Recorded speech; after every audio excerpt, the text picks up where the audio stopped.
Good evening and welcome to the Longsands Sixth Form welcome evening for students and parents in Year 13. I'm Dr. Cullen, I'm the head of Year 13.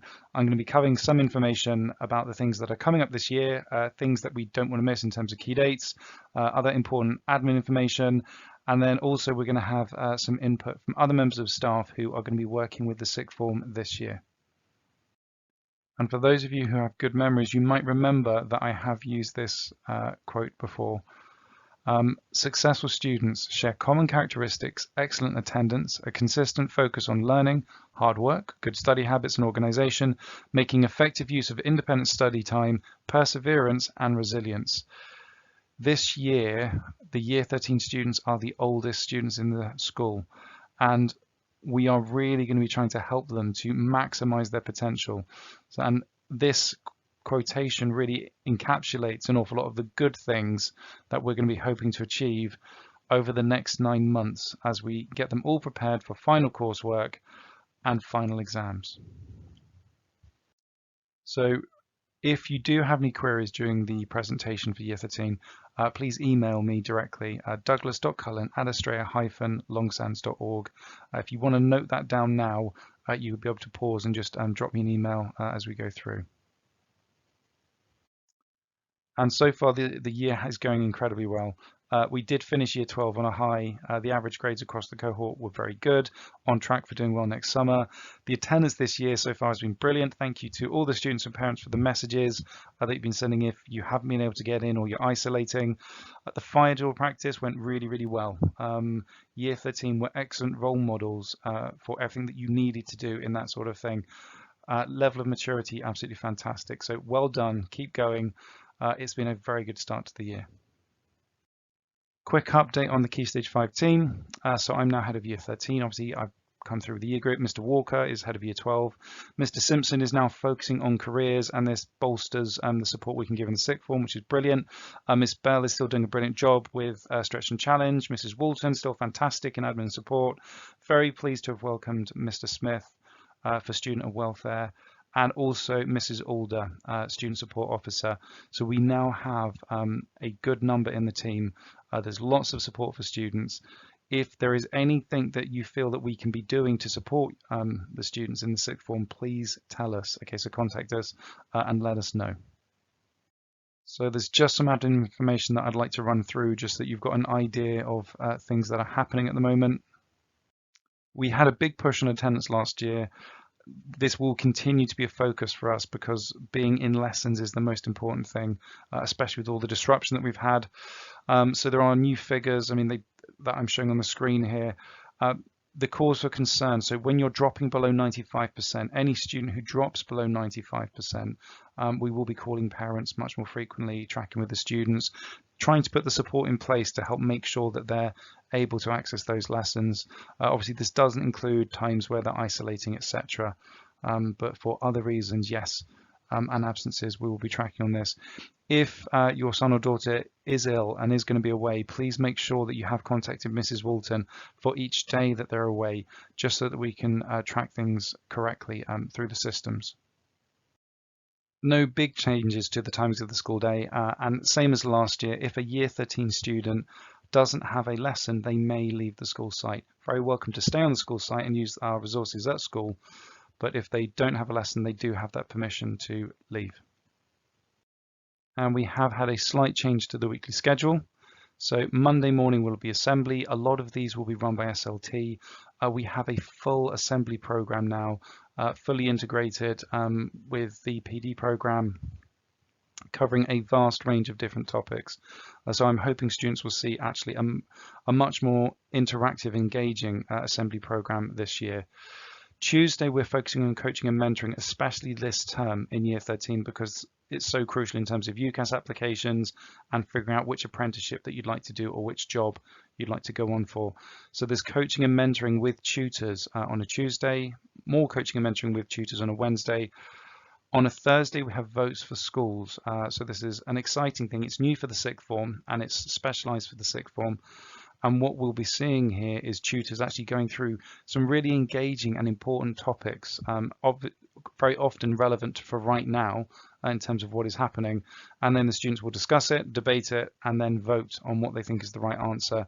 So that will be happening for Year 13 on the Thursday, and then the Friday is the coaching and mentoring again. Now the hope is that every tutor will be able to individually coach or mentor each of their tutees at least once a half term. And if this is going well, we'll just continue with this coaching and mentoring throughout the year. But this is all about putting as much support in place for the Year 13 students as they're making some tough decisions this year about what they would like to do next.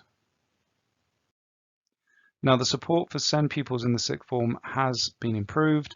Mr. Lesurf, Mrs. Martin will be looking very closely at how we are supporting students and helping us to put extra things in place. There is a wider provision that we're looking at.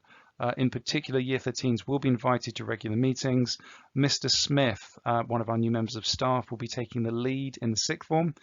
He'll be offering mentoring and advice, fortnightly meetings. And we're also reviewing the progress of several Year 13 students. We started this last year, and thank you to all the parents who've just given us permission to do the tests and the assessments that we need to do to make sure that we have put the appropriate support in place. If you have any concerns, so if you've got a niggling doubt that perhaps your son or daughter might need some additional support, please can you contact me? Let me know, and we will put all the things in place that we can just to make sure that we're on a level playing field and that every student really is making the most of the opportunities that we have got. And there's quite a few key dates, so it's a busy year. I'm going to whiz through these. So 24th September next week, Macmillan Coffee Morning. We're hoping some Year 12s and Mrs. Older will be putting that together. This is going to be an opportunity for students to come and buy some cakes in the sixth form block on the ground floor in the coffee area in support of the Macmillan Cancer Appeal. On the 29th of September, we'll be having student appraisal meetings. These will be virtual. Just an update on how they're getting on so far, how they've settled in, obviously after all the disruption over the last 18 months. 15th of October, so if you are a parent of a student who's making an early entry deadline, this is Oxbridge, Oxford, Cambridge, Medicine and Veterinary Science. That is their external deadline. Now, me and Mrs. Bell have already identified all of the students who are applying for Oxbridge and any who are still thinking about it.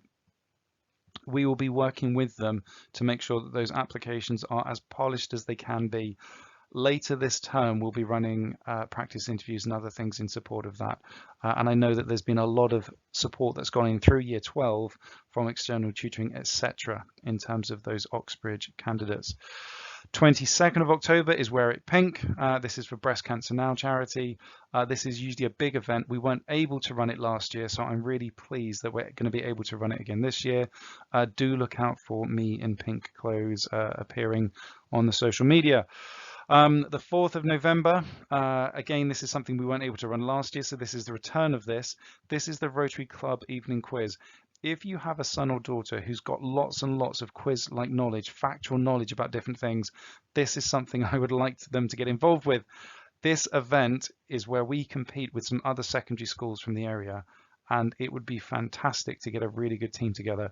So if you know that your son or daughter is really good at quizzes and they'd like to come and compete against some other schools, that 4th of November is the ideal place. The 26th of November is our internal deadline for UCAS applications, which are not early entry. So this is people who are not applying to Oxford, Cambridge, and they're applying through the normal route. This internal deadline is to allow me and Mr. Smith, the two of us will be checking every single application to make sure that all the information that should be there is there. We need enough time to do that before Christmas. So the 26th of November is that internal deadline. We're going to be encouraging all of our students to try and hit that to make sure that everything can be properly checked. We then have, and this is a big one, normally Year 13 exams, the mocks, begin straight after Christmas. We have put a preparation week in straight after Christmas now to give students a little bit of buffer, so they're not going to come straight back from their Christmas holidays and straight into exams. They're going to come back to an exam preparation week where they'll be working with their subject teachers, and we think this will just give them that extra preparation, the ability to ask questions, etc., before their actual mock exams begin. Those will begin the following week and they'll last for 2 weeks. So the 25th of January will be the Year 13 mock exams in that spring of 2022. Now, during that time, this is the 15th of January, this is the external UCAS deadline. This is when all applications will have to be sent by. So once we've been checking them from the 26th of November, this is the point where students have to have made any changes that we've suggested and get them all sent off and paid for, etc. in terms of the application. 10th of February will be the Year 13 Parents Consultation Evening. That will be virtual again. So I look forward to speaking to a lot of you there in my role as a psychology teacher. Now, just as a flag, student finance applications deadline is usually mid-May. We're waiting for final confirmation on this. But you've got the UCAS application, which is applying for the degree, and then you've got the student finance application. That's usually mid-May, but I'll be sharing more information for parents in the spring term, and I'll be resharing some of the information that we shared last year about the future pathways and how you go about applying for the student finance, etc. So do expect more information on that to be coming up. Approximately, now we're not sure because they haven't released the final timetables yet for the external exams, but the final exams for Year 13 are likely to begin on the 19th of May. At the moment, that's a religion, philosophy and ethics exam. So things might well change, but that looks like the very beginning of the final A-levels. They will run through then to end of June, usually finishing around the 24th, 25th of June. But again, we're going to have to wait and see for the final timetables to know when that will be. And approximately on the 11th of August are the results. So the results day will be round about then, unless things are changed around. Obviously, as soon as we hear any information about changes, we will let you know. So lots and lots of key dates there. Any questions about any of those, please do contact me and I'll be happy to answer them. And I know I've mentioned this before, part-time work, but just a reminder, this is really a brilliant thing for young people to do. It's the best predictor of having a job in your early 20s, is having part-time work as age 17, 18, 19. So we encourage it. New skills, new experiences is fantastic. However, in Year 13, it's really important as much as possible to try and keep that paid work to 8 hours or less. 12, you're starting to push it. And as soon as you're talking about 15 hours a week, you can start to see actual damage happen in terms of the progress made at A-level and BTEC. So please, as much as possible in the sixth form for Year 13, 8 hours or less. And please, paid work must not take place during the school day. Volunteering, we can organise and make an agreement with, but please, no paid work taking place. So students shouldn't be leaving school, say, on a Wednesday afternoon and then going straight to their workplace, because technically they shouldn't be doing that paid work during the school day. And continuing on the good work of the last few years, the zero tolerance on bullying of any kind, the school is taking further steps to try and support students with any issue like that. So the first thing that has happened is that an email system called Tell Us has been set up. There are posters around the school advertising it, and students can email this system just to report things that they have seen happening or that have happened to them. We've also installed comment boxes around the school, including in the sixth form, where students can just quickly write a comment and pop it in the box, and these are emptied and checked every single day. So there are lots of ways for students to communicate for anything like this negative behaviour. And they can also tell their tutors. We have the support staff, me, the head of year, and also their teachers. So we're all here really to basically say no to this type of behaviour. A big thing that happens this term is the UCAS application. So I've already said 15th of October is the deadline for the Oxbridge and medicine and veterinary science applications. And then the 15th of January will be for all other applications, with the end of November deadline for internal help. Now, on this, there will be lots of support that happens. Now, I'm already working with some students in terms of their personal statements, but the reference for UCAS and also for apprenticeships will be written by each student's tutor. Now, these will include subject teachers' comments, and we're just reviewing all of those at the moment. we have improved the way that we do those comments over the last couple of years, and actually the comments I'm seeing are fantastic. They're always positive, so please don't worry, these are always positive comments, and they're always about actually showing the best of the student, the things that they have done really, really well in each of their subjects. This tutor will also include any information from conversations they've had with the students, so hobbies, etc., things that they've done outside of school. And the reference from UCAS that we will write will also include the grades chosen by the student subject teachers. Now that will be based in part on the end of year 12 exams, on how we think they're likely to do by the end of year 13. That's not always the same grade. And also the government benchmark, so what the government data suggests the student should achieve over the course of their studies.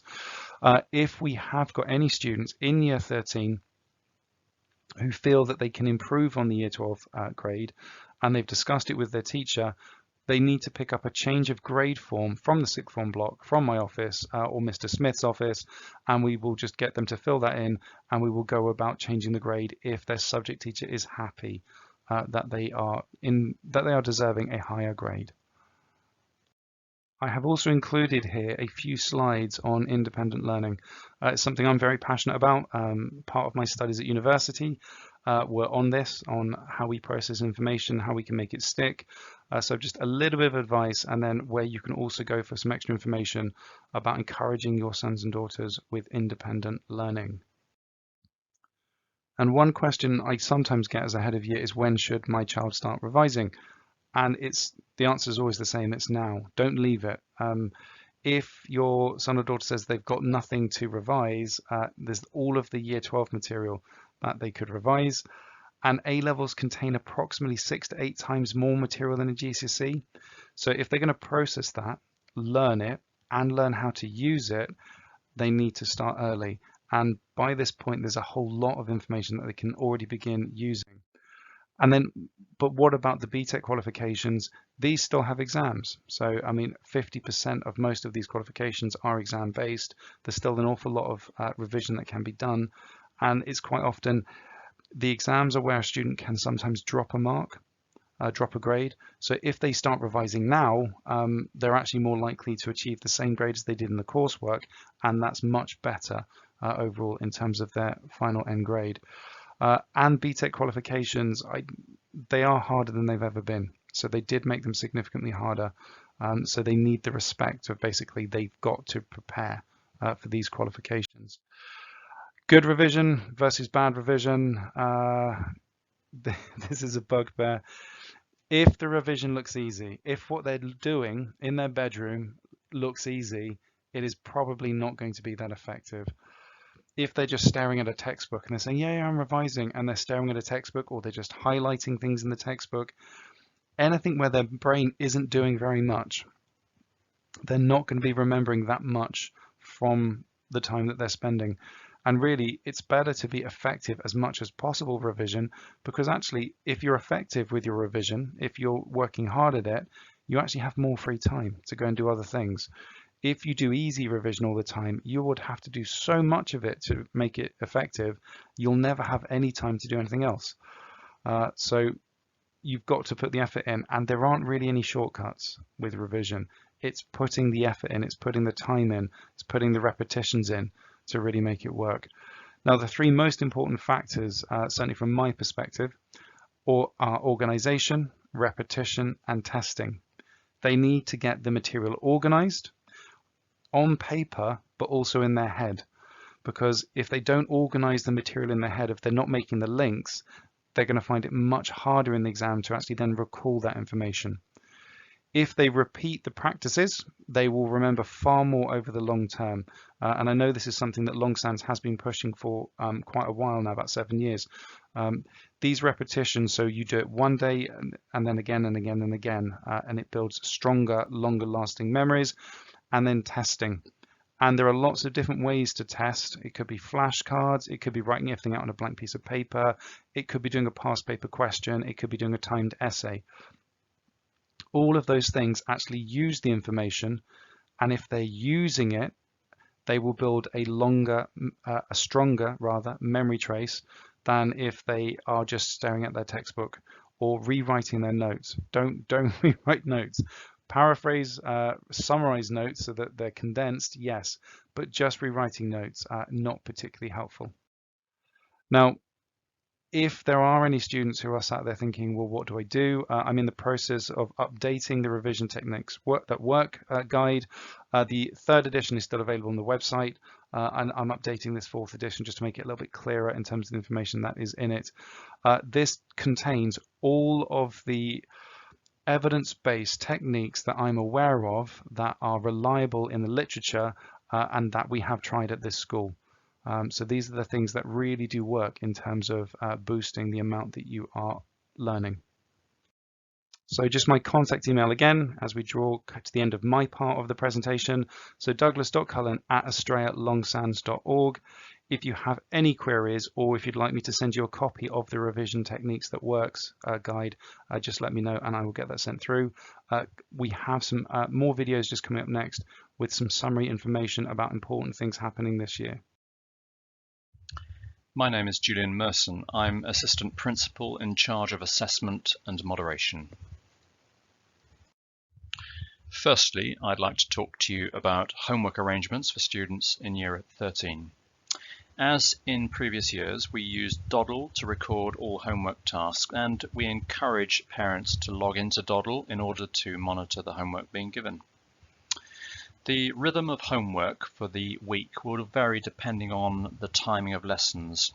However, as a rule of thumb, students should expect to match their lesson time with the same quantity of homework time, which roughly means around 5 hours per subject per week. Students continue to exercise freedom as to when to accomplish these tasks. They may make use of study periods at school, as well as time spent at home. Homework is a really important means of reinforcing the learning that takes place in lessons. The biggest contributing factor to improving outcomes is the amount of effort put in.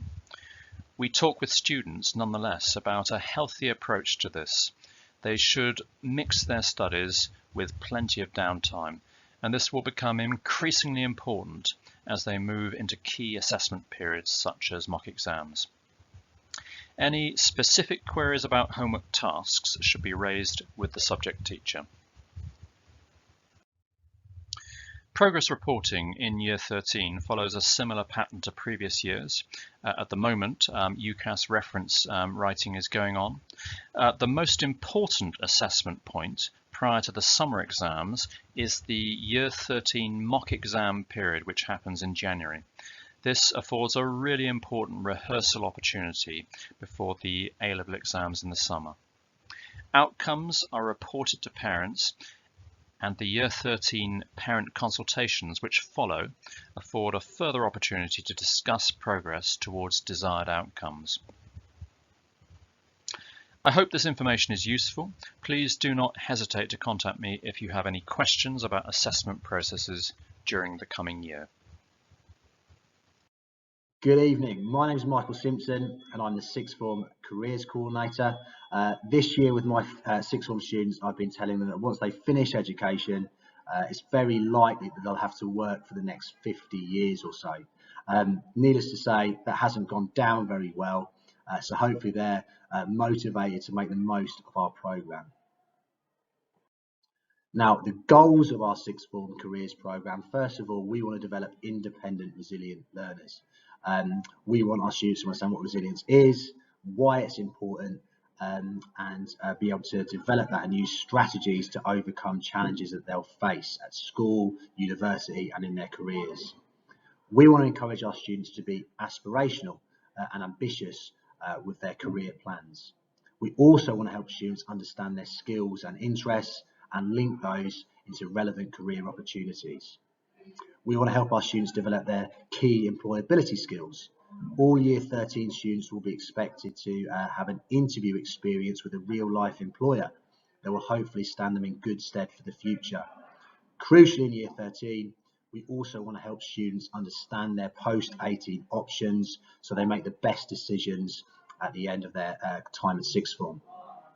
All Year 12 students will be expected to undertake a work experience placement in July, It's not mandatory for year 13, but we would strongly encourage year 13 students to try and organise a placement at some point over the year linked into a career that they are interested in.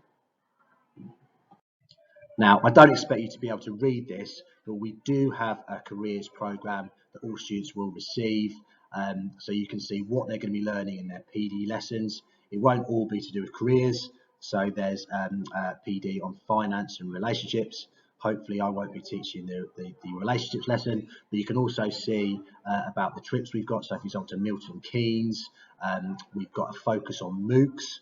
MOOCs are massive online open courses. I think I've got that right. They're free.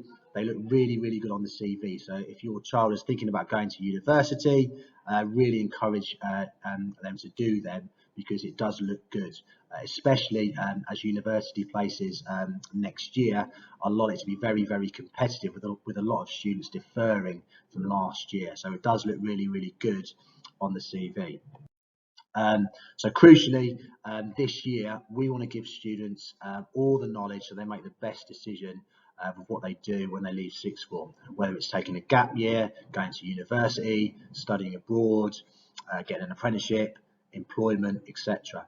Okay, so we'll be giving students lots of information in their PD lessons, but also we'll have trips and we'll have external speakers coming in as well. So all students will receive a workbook with lots of brilliant careers post-18 resources on there that we've compiled. We really, really encourage students to make the most of this workbook and try and research and choose the best careers for them. So please, please encourage your students to use this if they've got nothing to do. Now the learning platform that we've been using for the last few years is Unifrog. Again, if your child tells you that they've got no work to do, first of all, they're fibbing because they should have lots to do, but they should always be using this. It's a really, really brilliant resource. There's a comprehensive user guide in the workbook, but it's got fabulous resources. So students can write a CV. They should at the moment be writing their personal statement. There's videos on how to do that, but also there's brilliant search engines so they can search for apprenticeships and university courses. So it's a really, really good platform that students need to be using regularly. In year 13, just before Christmas, all students will have an interview. It may be virtual, it may be with an employer that's come into school, but we think it's an invaluable opportunity for students. We will be giving them tips during their PD lessons, and we'll also have external speakers coming in talking about employability skills. So as we say, hopefully the interview experience will stand them in good stead for the future. Now, finally for me, this does really, really ring true, in my opinion. I've been a teacher for a long time. I'm not going to tell you how old I am, but I've taught a lot of sixth form, and generally, I see students sometimes fall by the wayside or not achieving what they should do. And I would say in a lot of cases, that's because they don't have a vision, they don't have a goal for the future. Okay, students without a goal or a vision tend to underperform by about 1 grade. Now, a lot of students that have done well or have overperformed, they do have a vision, they do know what they want to do in the future, and it's excellent motivation if they have that in mind. Okay, so coming up with a good career plan, researching career options, getting that vision, okay, also can have a really, really positive impact on their academic performance as well. Thank you very much for listening. Have a good evening.